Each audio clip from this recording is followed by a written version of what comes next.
Guys, সবাই কেমন আছো? আশা করছি সবাই খুব ভালো আছো আর আমিও খুব ভালো আছি। সিদ্দিকা উত্তম শর্টসের নতুন আরও একটা ব্লগে তোমাদের অনেক অনেক অনেক স্বাগত। দেখতেই পাচ্ছ কোথায় চলে এসে গেছি বাজার করতে।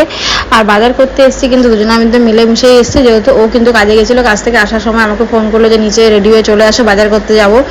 আর যেহেতু মাসের আজকে 1 তারিখ ছিল, সেদিনকে মানে 1 তারিখে গেছিলাম বাজার করতে। তো যাই হোক, বাজার করতে গিয়ে বাজার টাজার করে নিয়ে আসলাম। তো আমি এখানে বাজার করতে এসে ভিডিওগুলো বানাচ্ছি, তোমাদেরকে দেখাবো যে এখানে কোন মানে কেমন করে বাজার টাজার করি আমরা। আসলে আমি এখান থেকেই বাজারটা করি, কারণ আমাদের সুরাটের মানে আমি যেখানে থাকি চার আদি মানে এখানেই মানে বলতে গেলে সুরাটের 99% মানুষজন এখান থেকে বাজার করে। কারণ কি এখানে জিনিসের থেকে দাম মানে বাইরে মার্কেটে যা দাম থাকে তার থেকে 6 থেকে 7 টাকা কমে পার কেজিতে আপনি লাভ করতে পারবেন। মানে কি, যদি বাইরে যে চালটা আমি যে এই চালটা আমি এখন দেখালাম, সেই চালটা কিন্তু আমি বাইরে থেকে কিনেই 48 টাকা কি 49 টাকা করে, কিন্তু এখানে কিন্তু 44 টাকা করে, মানে আমার পার কেজিতে প্রায় 4 থেকে 5 টাকা করে মানে আমার লাভ হচ্ছে। সুতরাং তার জন্য কিন্তু আমি এখান থেকে মানে যে কোনো বাজারে আমরা প্রথম থেকে আমি আজকে 4 বছর হয়ে গেছে, 4 বছর ধরে কিন্তু এখান থেকে বাজার করি। তো এখানে দেখো সমস্ত কিছু দাম কিন্তু লেখা রয়েছে, এখানে কোন রাইস কোনটা আছে না আছে সেখানে। কিন্তু এখানে সেদ্ধ চালের মধ্যে কিন্তু একটাই অপশান, সেদ্ধ চালের কিন্তু কোনো অপশান নেই। বাকি জিরা রাইস আছে, বাসমতি রাইস আছে, অন্যান্য অনেক রাইস আছে, কিন্তু হচ্ছে বয়েল রাইস মানে যেটা সেদ্ধ চাল, যেটা হচ্ছে আমাদের বাঙালির প্রিয় সেদ্ধ চাল, বা আমি যে বাড়িতে ছোটো থেকে খেয়ে বড় হয়েছি সেটার কিন্তু কোনো অপশান নেই। আমি যখন বাড়িতে ছিলাম বিয়ের আগে কিন্তু আমি কোনোদিন মোটা চাল খাইনি, কারণ কি এই নিয়ে আমি খুব অশান্তি করতাম বাড়িতে, যে মোটা চাল খেলে মোটা হয়ে যায়, হ্যাঁ মোটা চাল খাবো না, রেশনের চাল খাবো না, রেশনের চাল খেলে পরে লোকে কি বলবে, হ্যাঁ আমাদের বাড়িতে যদি মোটা চাল রান্না হয় তাহলে লোকে কি ভাববে, এরা মোটা চাল খায়, এরা এমন চাল খায়, কমা চাল খায়। আগে কিন্তু এরকম অনেক কিছু ভাবতাম, কিন্তু বলে না সেই কিছুই বলার নেই আর কি বলবো। যাই হোক, তো বিয়ের পরে যখন বিয়ে হলো, যখন আমার বিয়ে হয়েছে তখন হচ্ছে 2020 সালে আমার বিয়ের ঠিক 14 দিন পরে, মানে আমার বিয়ে হয়েছিল 2 তারিখে আর লকডাউন লেগেছিল মনে হয় 16 তারিখে। তো 16 তারিখ থেকে ষোলো তারিখ থেকে আমার যেদিনকে বিয়ে হলো তার আশেপাশে কিন্তু শোনা যাচ্ছিল যে লকডাউন লাগবে। যাই হোক, আমার বিয়ের দিনকে তো কিছু হয়নি, বিয়ের 2-1 দিন পর থেকে শুরু হয়ে গেল যে প্রদীপ জ্বালানো, মোমবাতি জ্বালানো, ঘন্টা বাজানো, হ্যাঁ বরফের টিয়ে করা, এটা ওটা সেটা নানান তালে। যাই হোক, তো সেগুলো আমি তো ভাবি মাঝে মাঝে যে আমাদের বিয়ের এত প্রিপারেশন, বা এত বছর পরে আমরা বিয়ে করছি, যে মানে এত কার্ড মার সবাইকে দেওয়া হয়ে গেছে, সবাইকে নিমন্ত্রণ করা হয়ে গেছে, তারপরে যে লকডাউনটা বাই চান্স চলে না আসে। আমার বিয়ের সময় কিন্তু এমন অনেক দেশে হয়তো আমার গ্রামে হয়তো তখন চালু হয়েছিল না, কিন্তু আমার আশেপাশে কিন্তু অনেক জায়গাতেই তখন লকডাউনের জন্য এই নাকাবন্দি না কি বলে ওটাকে, যেন মানে ওখানে কোনো ফাংশন টাংশন হতে দিচ্ছিল না, লিমিটেড লোক বলছিল যে এতজনাই থাকতে পারবে, তার বেশি থাকতে পারবে না, 50 জন 60 জন 100 জন অ্যালাউ করবে, কিংবা 10 জন 15 জন। যাই হোক, সেসব বাধা বিপত্তি সবকিছু কাটিয়ে কিন্তু আমি বিয়েটা করে ফেলেছিলাম।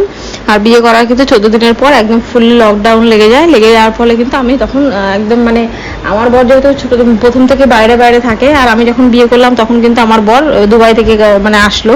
দুবাই থেকে এসে মানে যখন ও দুবাইয়ে ছিল তখন কিন্তু আমাদের বিয়ের ফাইনাল কথা হয়ে গেছিলো।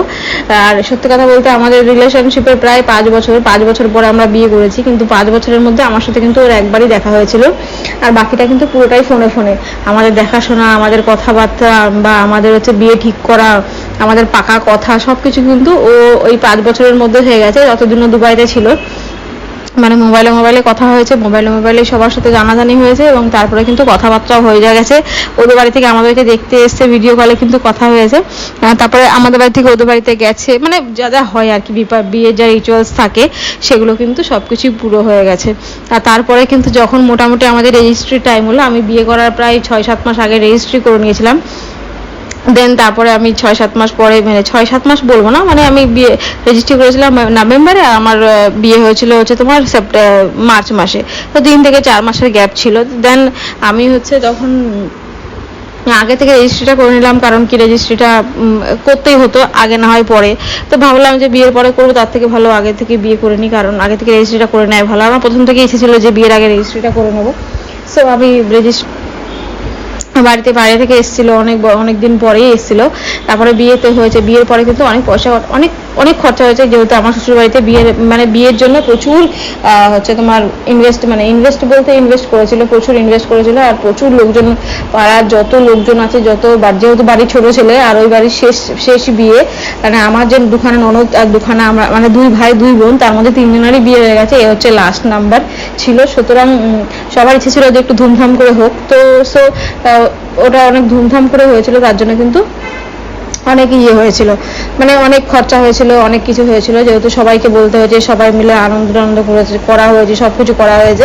আর আমার বাড়ি আর ওর বাড়ি যেহেতু বেশি ডিস্টেন্স নেই, ওর বাড়ি থেকে আমার বাড়ি যদি হেঁটে হেঁটে যাওয়া যায় তাহলে 15 থেকে 16 মিনিট লাগে, মানে যদি কেউ জোর পায়ে হেঁটে যায় তাহলে তাও লাগবে না, 10 মিনিট লাগবে। আর যদি হচ্ছে মানে সাইকেলে যায়, সাইকেল বলতে মোটর বাইকে যদি কেউ যায় তাহলে হয়তো 2 মিনিট, 1 থেকে 2 মিনিট লাগবে, 1 মিনিট লাগবে, যে 1 মিনিট মতো লাগবে, এটুকু কিন্তু আমাদের বাড়ি থেকে ডিস্টেন্স। আর আমার বিয়ের পরে কিন্তু যখন বিয়েতে এসেছিল তখন কিন্তু হেঁটে হেঁটেই চলে এসেছিল বিয়ের সময়। তারপরে আর যখন আমাদের বৌভাত হয়েছিল তখন কিন্তু আমার বাড়ি থেকে ওখানে হেঁটে হেঁটেই চলে গেছিলো, কারণ 15 মিনিটের। আর আমার বিয়েতে কিন্তু মার্চ মাসে কিন্তু কোনো ঝড় হয় না, ঝাপটা হয় না, কিচ্ছু হয় না, কিন্তু আমার বিয়ের দিন কিন্তু একদম নর্মাল ছিল সবকিছু। কিন্তু বৌভাতের দিন প্রচন্ড বৃষ্টি হয়েছিল, আর আমাদের ওই রাস্তা মাস্তা পুরো জলে ভর্তি হয়ে গেছিলো, মানে যেহেতু ওদের যা অ্যারেঞ্জমেন্ট করেছিল সেই অ্যারেঞ্জমেন্টে বলতে গেলে একদম সেই বলে না 1 বালতি দুধে 1 ফোঁটা চোনা টাইপের, এমন টাইপের হয়ে গেছিল। তো যাই হোক, তারপরে অনেক কিছু করে বিয়ে তো হয়ে গেল। আর একদিনকে যদি তোমাদের ইচ্ছা করে দেখতে তাহলে আমাকে জানাবে। আর যদিও আমার কাছে বেশি ফটো নেই, কারণ আমি তো এখানে বাইরে এসেছি, যখন আমার অ্যালবাম বলো সব কিছু আমি ওখানে ছেড়ে এসেছি, আমি কোনো কিছুই নিয়ে আসিনি এখানে। আসল মানুষটাকে পেয়ে গেছি, আর ফটো দিয়ে কি করব আসল মানুষটাই তো আমার হয়ে গেছে। যাই হোক, তো ওইগুলো তো আমি বাড়িতে রেখে এসেছি। যদি তোমাদের মনে হয় যে তোমরা দেখতে চাও আমার বিয়ের ফটো, বা বিয়ের আগেও আমি বিয়ের আগে একটা অ্যালবাম বানিয়েছিলাম, মানে আমাদের যে রিলেশনশিপ ছিল তার যে অনেক পুরোনো স্মৃতি, অনেক পুরোনো ফটো, অনেক কিছু, সেগুলো কিন্তু আমি একটা অ্যালবাম আমার বিয়ের আগেই বানিয়ে ফেলেছিলাম, যেগুলো প্রথম থেকে ছবি, ওর ছবি, আমার ছবি, ওর প্রথম ছবি, আমার প্রথম ছবি, এইগুলো দিয়ে কিন্তু আমি একটা প্রথমে অ্যালবাম বানিয়ে ফেলেছিলাম, সেটাও আমার কাছে রয়েছে। যদি তোমাদের দেখতে ইচ্ছা করে আমাকে কমেন্ট করে অবশ্যই জানাবে, আমি তোমাদের সাথে অবশ্যই শেয়ার করবো।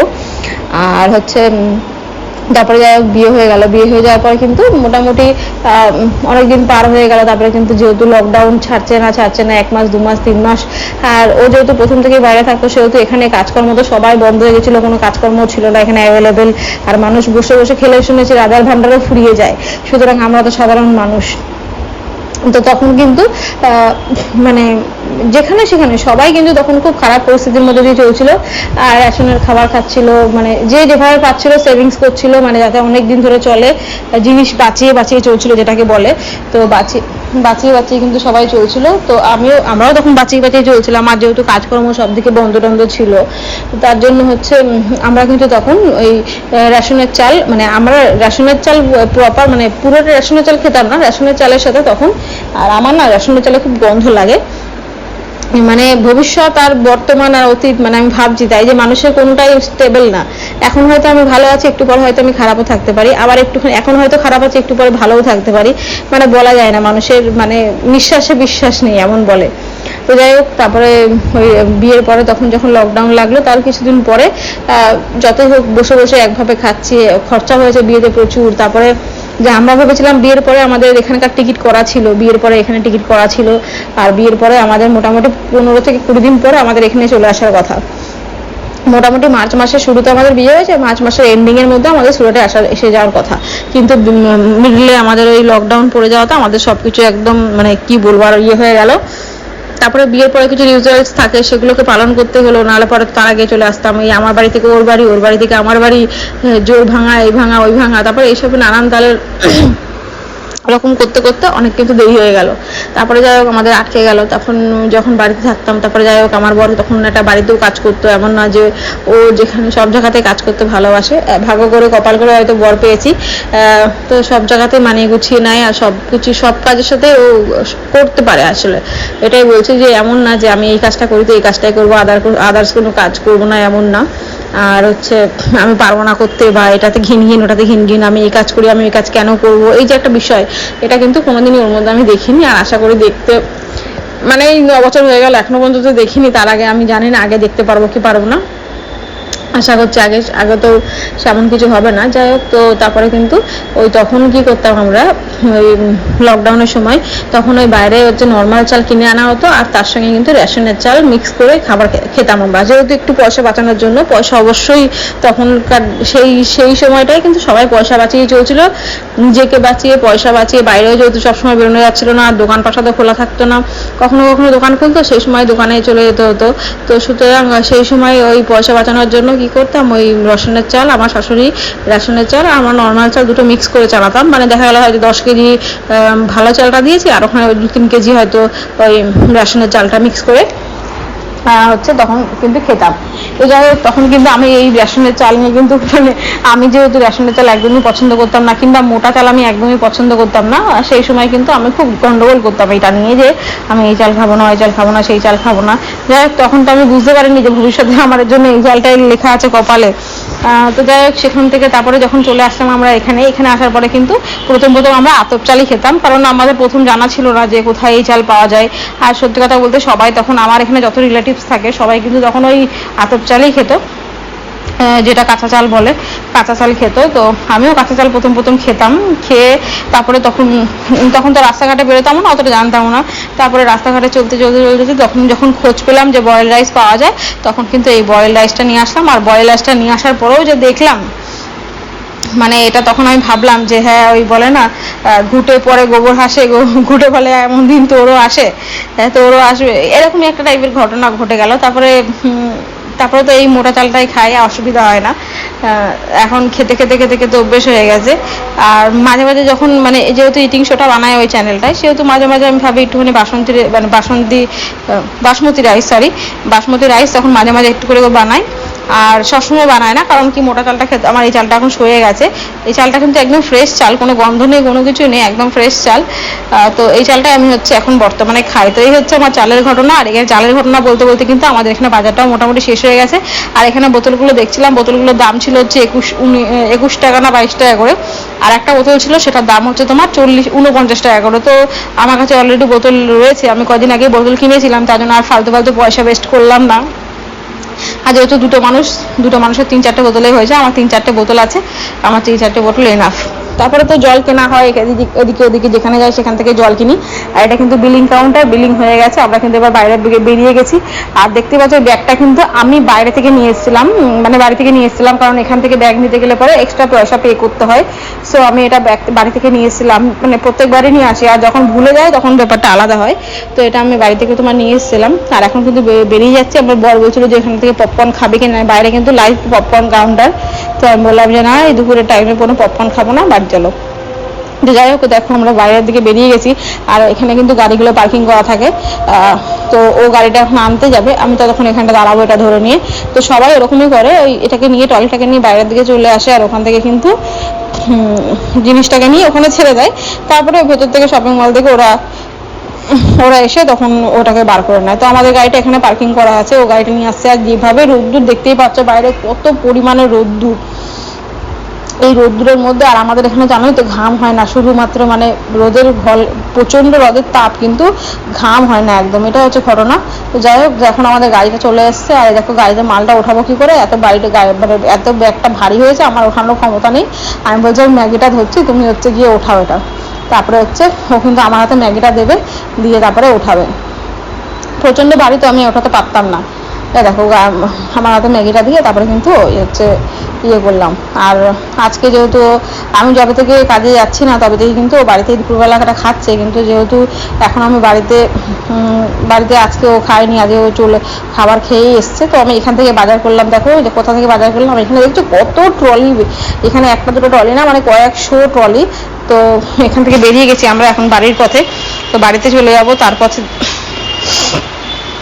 দেখতেই পাচ্ছ কি প্রচন্ড রোদ্দুর, আর রোদ্দুরের মধ্যে হচ্ছে তোমার মানে গা ফা পুড়ে যাচ্ছে বলতে গেলে পরে। তো বাজার নিয়ে এখন আমরা বাড়ির পথে রওনা দিয়েছি। আর বাড়িতে যেতে গিয়ে কিন্তু তোমার আর হচ্ছে এখান থেকে আমার বাড়ি যেতে মোটামুটি বেশিক্ষণ টাইম লাগে না, 4-5 মিনিট লাগবে। তো আর এটা হচ্ছে আমাদের এখান থেকে বাজার করার একটাই উদ্দেশ্য, যে এখানে মোটামুটি আমি বললাম না 99% মানুষ এখান থেকে বাজার করে, কারণ মার্কেটের প্রাইসের থেকে 4-5 টাকা পার কেজিতে লাভ হয়। আবার হচ্ছে তোমার কী বলে ওটাকে, ফ্রেশ জিনিসটাও পাওয়া যায়, কোনো রকম বাজে কিংবা পোকা ধরা কিংবা পোকা আলা কোনো কিছু পাওয়া যায় না। সুতরাং এখানে দেখতেই পাচ্ছ এত গরমের মধ্যে তারপরে আমার বর এখানে চলে এসেছে একটু আখের রস খাবে। তো আমি কিন্তু আখের রস একদমই পছন্দ করি না, আর আমি কোনোদিনই খাইও নি। আমাকে স্বাদে বারবার যে একটু খাও, শরীরের জন্য ভীষণ ভালো, এটা খাওয়া খুবই ভালো এবং খেতে হয়। গরমকালে কিন্তু প্রতিদিনই এক গ্লাস করে আখের রসটা খাওয়া দরকার। তো আমি খাচ্ছিলাম না, আমি দেখাচ্ছিলাম তোমাদের কীভাবে আখের রসটা বানাচ্ছে। ওই ছেলেটা কিন্তু মাঝখানে একটা লেবু ঢুকিয়ে দিল, কারণ ওই আখের রসের মধ্যে একটা করে লেবু দিলে পরে খেতেও ভালো লাগে। আর ওই যে নিচে যে ডেকটার মধ্যে করছে না, মানে তাপেলাটার মধ্যে কিন্তু বরফ আছে দেওয়া, সুতরাং বরফ দেওয়া আছে বলে একটুখানি ঠান্ডা লাগে খেতে, সেজন্য মজা আসে, মানে সেটা শুনেছি। আর আমার বউ